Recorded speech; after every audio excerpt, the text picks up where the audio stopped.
The last obstacle is when people talk to you negatively. They make you feel bad. They're not supportive. And they say all kinds of rude questions.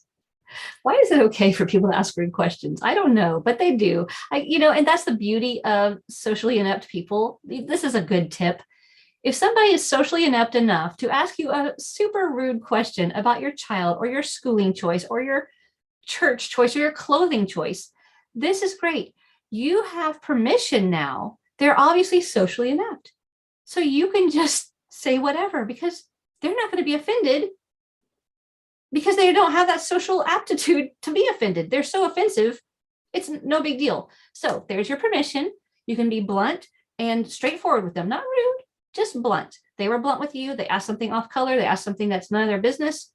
Say what you need to say truthfully and kindly. You don't need to worry about, oh, I don't want to offend. Why? It doesn't look like they could be offended. They're fairly offensive. Okay, so what do you do when people are unsupportive of your choice of homeschooling? This is what you do. You say, oh, what a lovely necklace. Oh, did you get those earrings at a nearby shop? I love them. Is that a new sweater? I love your scarf. Crazy weather we are having today, isn't it? Just change the subject. It's none of their business. You can just change the subject, talk about any other thing that you want because they're not actually physically keeping you from homeschooling, are they? They're not coming home and sitting on your school cabinet and keeping you from, oh, you can't open the drawer. You can't teach them. They're not actually, it's not an actual obstacle, is it? So change the subject, answer them if you would like.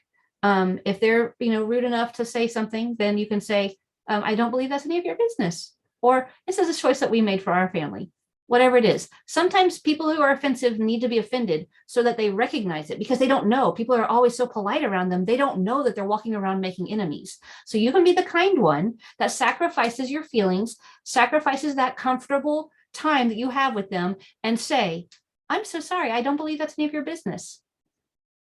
And they'll go, oh, and guess what? They probably won't ask anybody else or put anybody else's choices down about their education choices for their own children because you let them know very kindly and sacrificially. That's uncomfortable to do, and you did it. And so you helped them to be a better neighbor and a better conversationalist in the future.